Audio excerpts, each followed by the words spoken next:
Okay, welcome to another edition of the Hump Day Hangout. I'm your host, Matt Ritchie, and I'm excited to be here with you today. Sorry for being a few minutes late. For some reason, the software for the Hump Day Hangout was not working, so everything's on and going now. So I'm going to give everyone a few minutes to filter in since I did not have the door open right at 6 o'clock.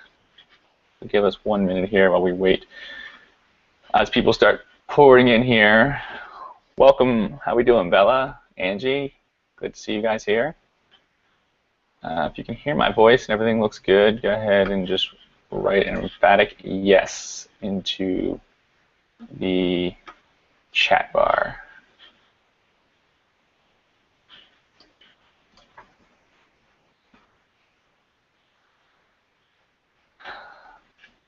Okay.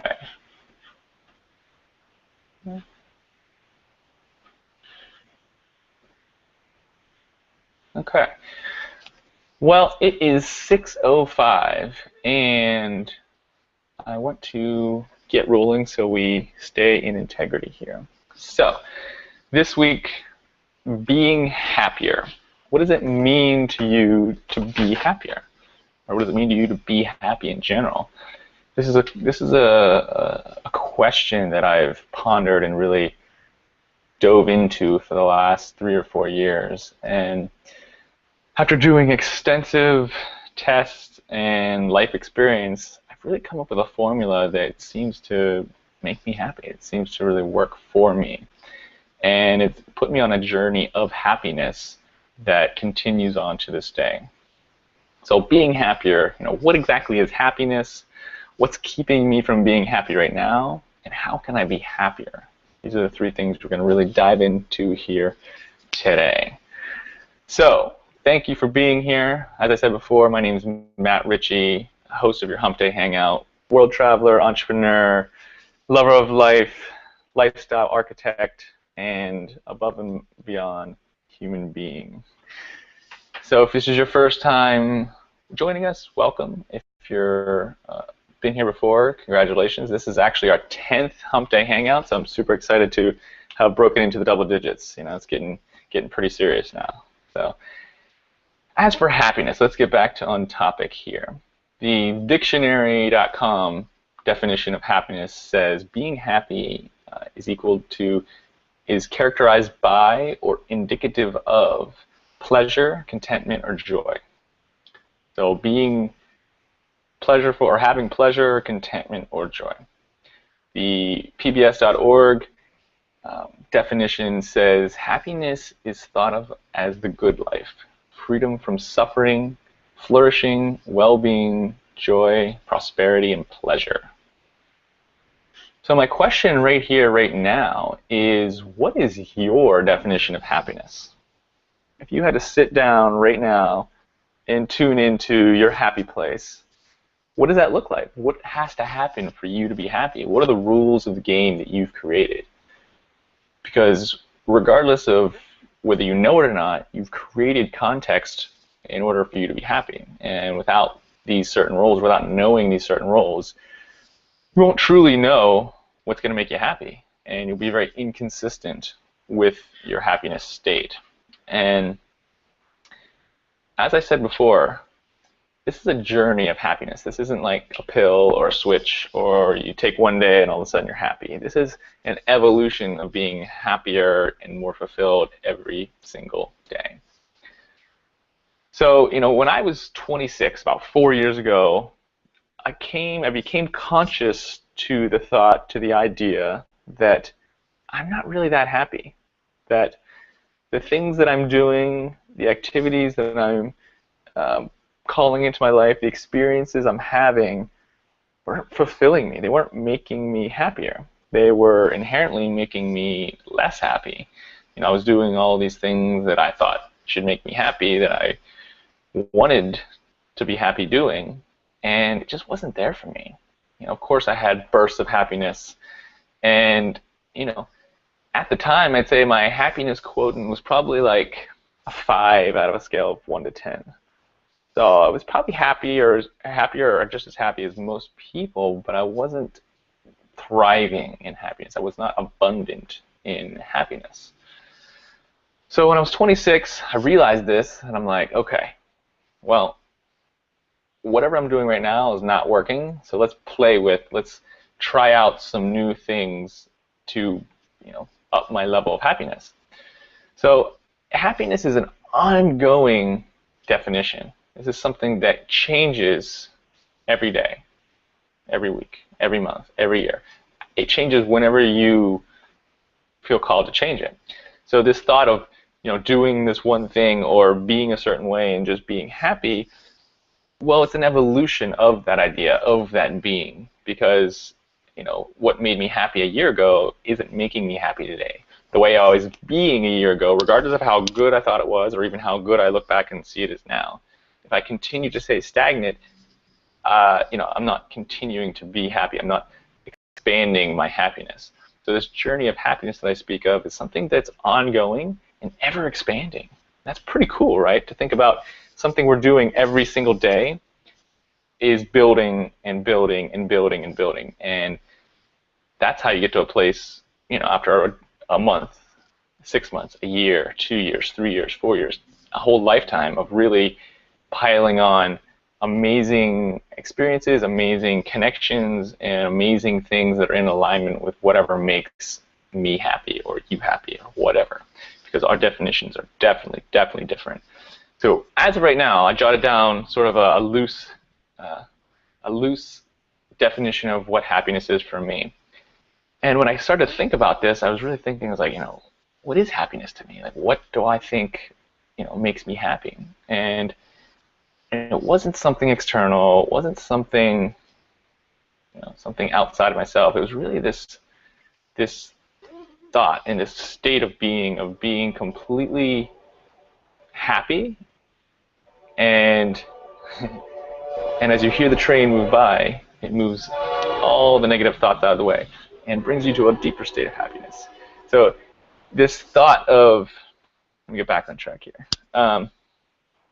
So my definition of happiness is, things like waking up being excited to do what I'm about to do this day, kissing the lips of the one I love, or swimming in the ocean and connecting with Mother Nature.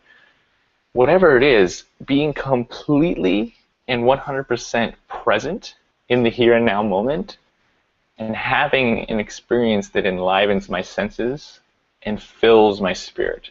So that is the brief definition that I've come upon as of today, as of right now. Could be different tomorrow. Could be the same in a week. Who knows? But the definition of being completely present and in the here and now and having an experience that enlivens my senses and touches my spirit.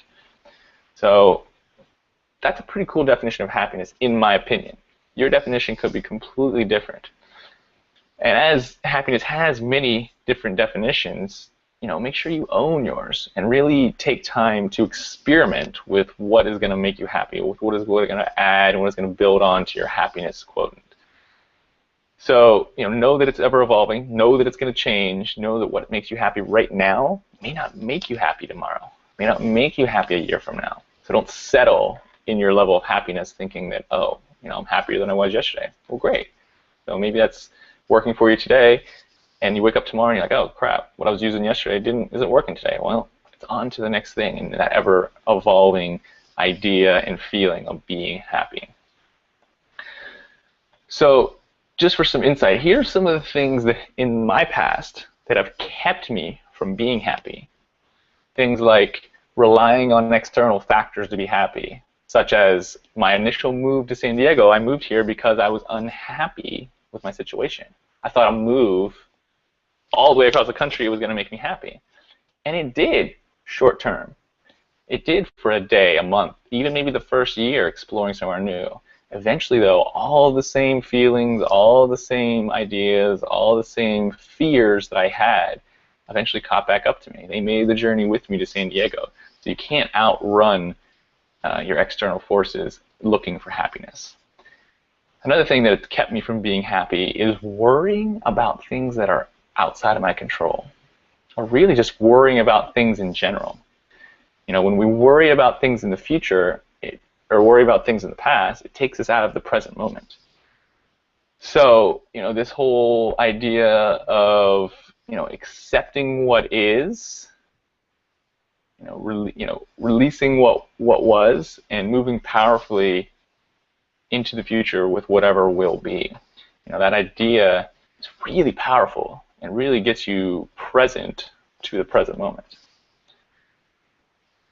So another factor that has kept me from being happy is comparing myself to other people. I mean, how often do we do this? How often do I look at someone else and be like, wow, they've got a cool car, they live, here, they have these friends, they have a beautiful girlfriend, yada, yada, yada, the whole list. And one of the main reasons I hate comparing is because it's not actually comparing apples to apples. You're comparing their external highlight reel to your entire life, where you get to see the behind-the-scenes footage, you get to see all the extras, you get to see every single editing going on in your world. And when we compare that to someone's highlight reel, of course it's going to feel, less fulfilling. Of course it's going to seem like, people have more, have something that we want. That's just not the case. So comparing ourselves is just something I don't do anymore. Of course, it comes up from time to time, but in general, as soon as I feel that comparing vibe come on, I'm just like, stop. There's no comparing here. That person's journey, regardless of how much I connect with them, regardless of how much I love what they're doing, is different than mine. So don't compare your journey to someone else's. Another thing that's kept me from being happy in the past is taking people and this planet and all the things that I experience for granted. Living in San Diego, being in a beautiful setting, being around amazing people, I can take for granted the fact that I live in an amazing setting and have amazing, beautiful people around. So don't do it. It's as easy as that. It's just to really stop on a daily basis and look what's in your life and see how that can translate into gratitude. So another thing that's kept me from being happy in the past is following what other people thought that I should do or that I should be, whether it be a job, a school, whatever that is, from parents, from friends, from mentors. When I don't take responsibility for my own life, when I don't take responsibility for my own happiness, that's when I start to become unhappy. When I put it in someone else's hands saying, well, I'm not happy because that person did this, or they think I should do this, so I'm going to follow that and hopefully I'll be happy. Does not work. This is just my experience, but that just does not work. When you're not calling your own shots, when you're not taking responsibility for your own reality, of course you're going to feel unhappy. You're going to feel out of control. You're going to feel like the universe is happening to you, when that's not really the case. And finally, probably the number one factor that keeps most of us from being happy is fear. And this is a big one. It's a pretty broad topic, but fear of whatever it is. It could be fear of the unknown. It could be fear of being judged. It could be fear of failure. Whatever the fear is, it doesn't matter. But fear will wedge itself in between you and what you really want to do, between you and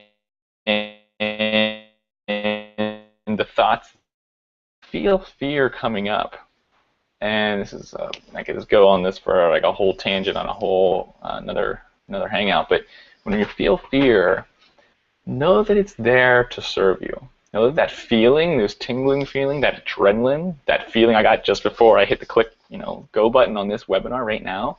It's there to help you. It's there to raise up your energy, to get you focused, to let you know that it's go time. And it's really that shot of life that you choose to use in one of two ways. You can either let it paralyze you and no fear from here, or you can use that energy and let it propel you forward and do whatever you're doing, supercharge it, and do whatever you're doing and take it to the next level.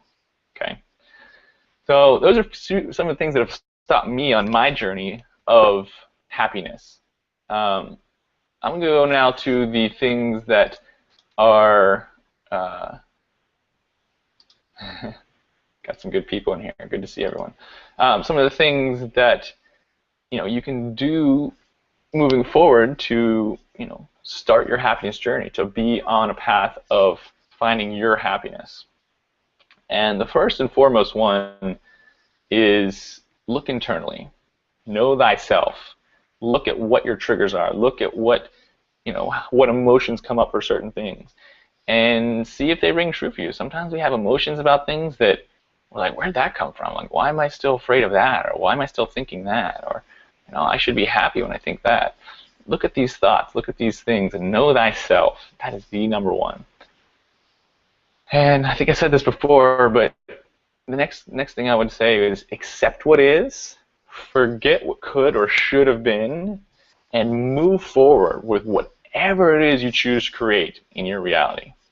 The sooner you can do that, the sooner you're going to stop worrying about outside circumstances. The sooner you're going to stop, wondering what could have been, and take action on what will be. So accepting, forgetting what could have been, and moving forward with whatever it is you want to do. So another way we can move forward on our happiness quest is loving ourselves. I know this is a big thing right now. I hear a lot of people talking about self-love, love. And it should be. It's a really important thing. It's a really important thing to love yourself. If you don't love yourself, how can you be happy? If you don't love yourself, how can you love other people?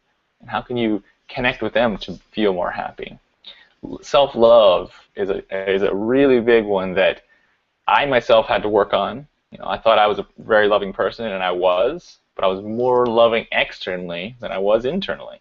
So take those thoughts, those passions, whenever you can project to other people or project to a project or whatever it is you're loving at the moment, turn those inward and really start to love yourself. Find ways to love yourself. Compliment yourself in the mirror. Take yourself out on a date. Whatever you need to do to wine and dine yourself, do it. Love yourself. Another thing we can do to be happier, and I brushed upon this earlier, was express gratitude daily, hourly, whenever it strikes you, really. Because the more gratitude we have for what's already in our life, the happier we're going to be. It's that whole saying. It's like, happiness is not having what you want. Happiness is wanting what you have. So, if you want that Ferrari, you finally get it. Oh, is that going to make me happy? It's probably not going to make me happy.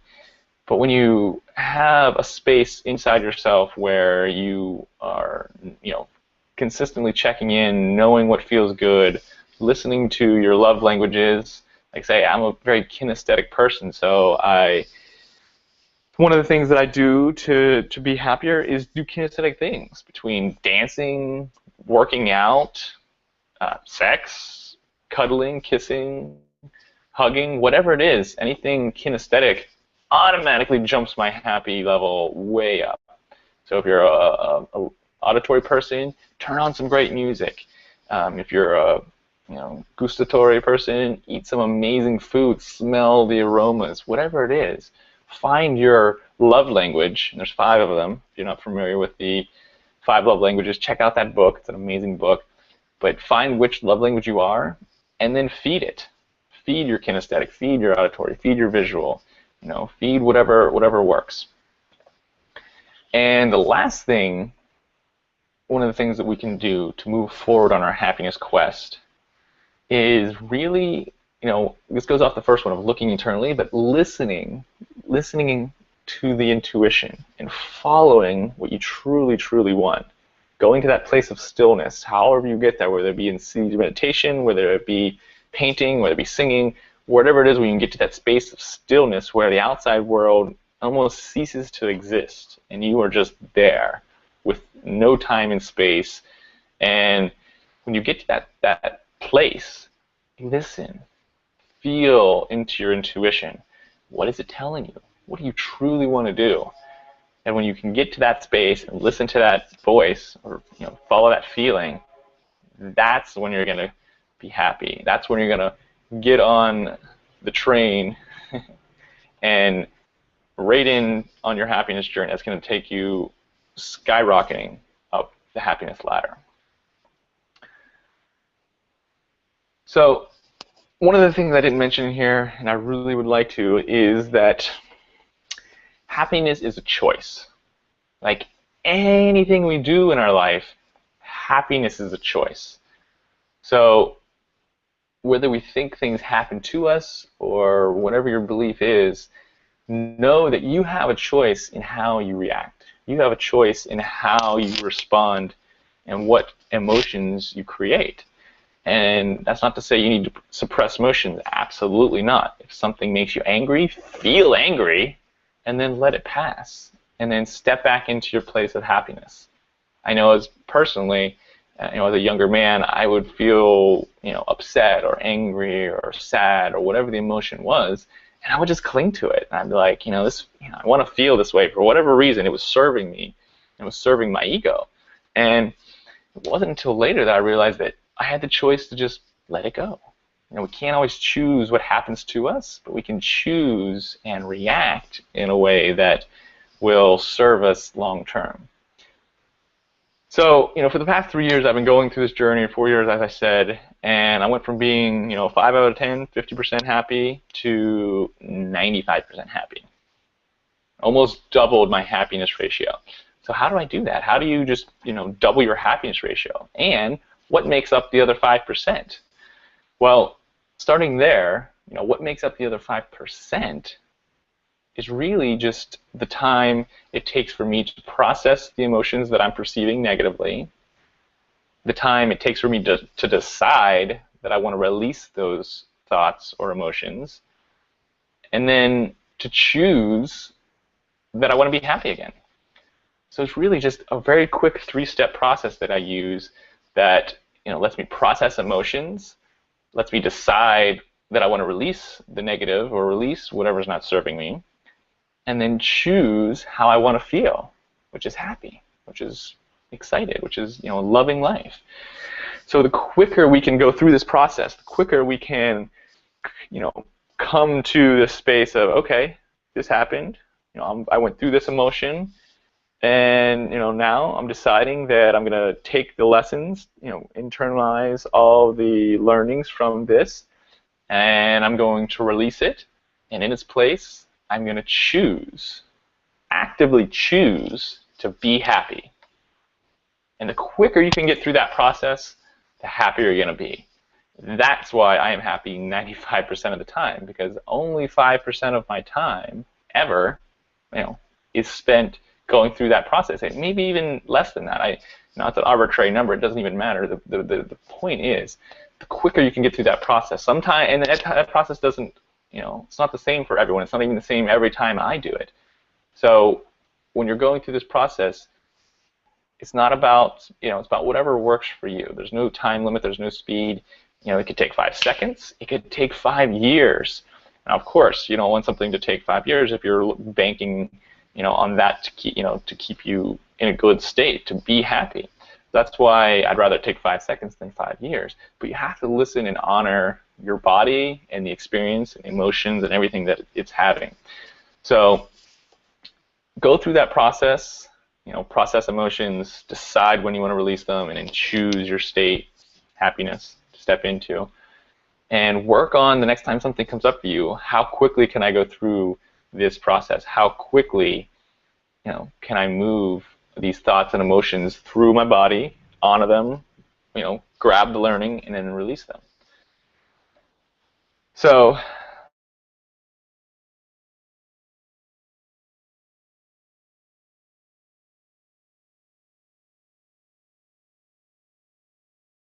time to go through any and all of that.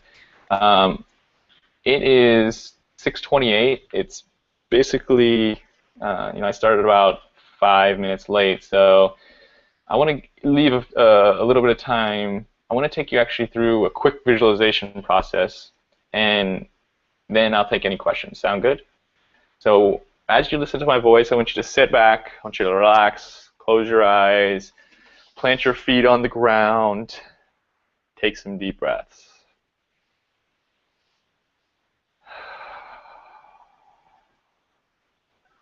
Now, as you hear my voice, I want you to relax deeper and deeper into your chair and know that this is going to guide you into a space of feeling happy. So I want you to go to a space Go to a time and space where you felt extremely happy. Maybe this was a breakthrough you had doing personal development. Maybe it's sitting on top of a mountain. Maybe it's lying in bed next to the one you love. Pick a time that just jumps out at you that you were happy, that you were extremely happy.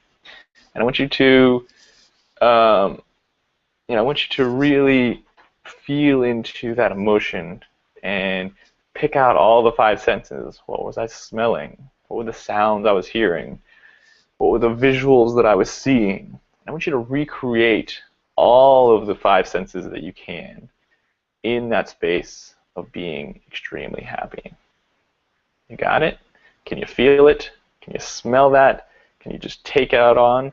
Now I want you to take this experience of being happy. I want you to really feel into it. Now in your mind, I want you to take this experience and I want you to ramp it up. And I want you to ramp it up 10 times happier, feeling great, feeling the best you've ever felt in your entire life. And I want you to take this and I want you to just feel how good it is to experience that. Taking a past memory, pulling it into the present, and using it to project into the future and ride that wave of happiness, of positive emotion into the future. So I want to go ahead and open it up. If there's any questions you guys have, feel free to type them in the box here. Is it working? I think it's working. All right.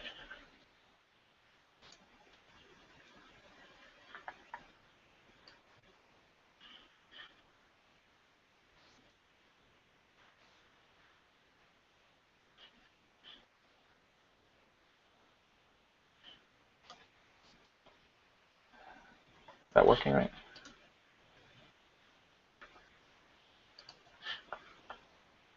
Okay, cool. One question we had here.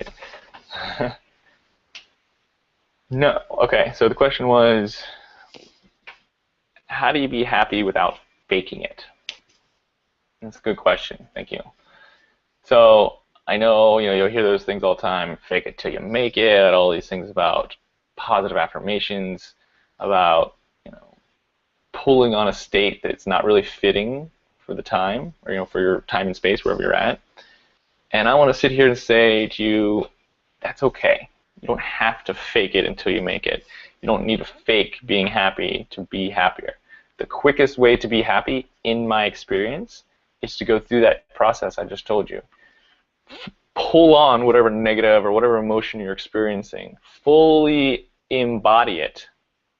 Pull it all the way on. Embody it. Go through that emotion. Let it run its course. Find the learning. Pull it out. Save the learning. And release the rest. Let the thoughts that don't serve you, let the feelings that aren't serving you vacate your body. And then in that moment, choose to be happy. Choose to step into a space that is making you a better version of yourself. So don't fake it.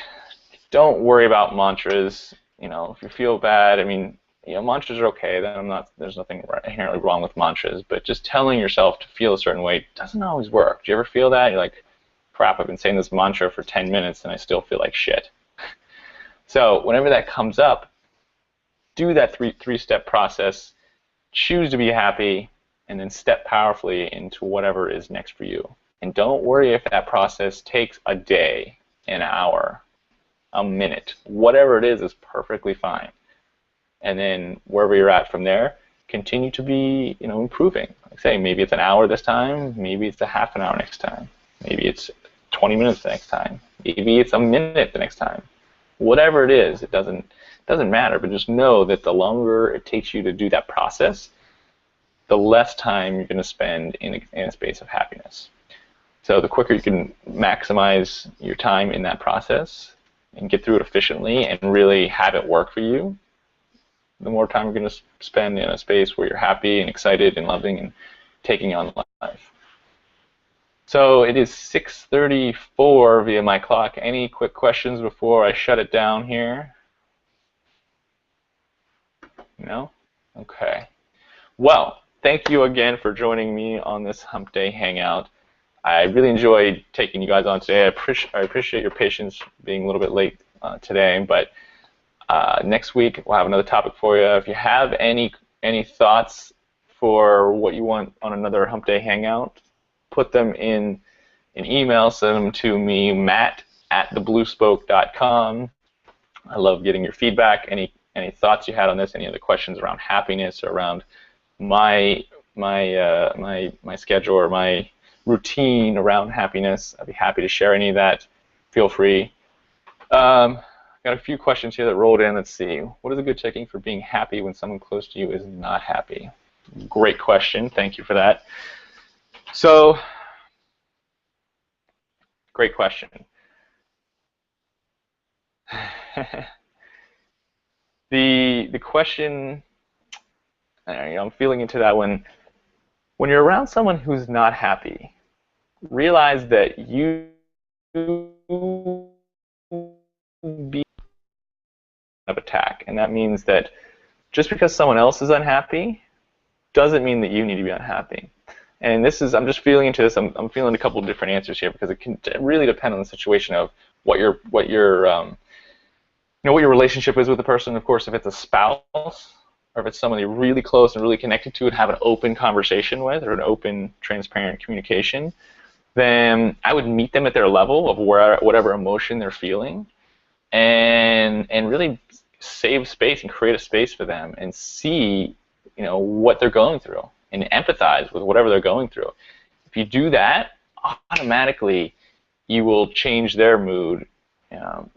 If it's not complete happiness, it'll be a level higher. They'll have been seen, heard by you, and then you will transform them because you are already in a happy state. So if they're feeling down, you meet them there, sort of pace them, and you hear them, and you feel into their situation, you give empathy, and really be a great listener, and then you can kind of raise them up with you, right? So, vibrations kind of come together.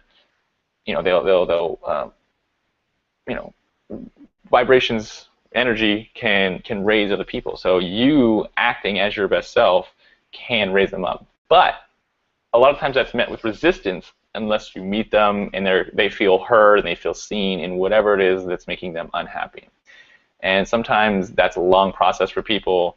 You can share that quick 3-step process I had with them, but some people who've been stuck in that for years, I know that I've worked with people like that. It can be extremely hard to let go of things, whatever they've been grasping, especially if it's been a year or 5 years or 10 years.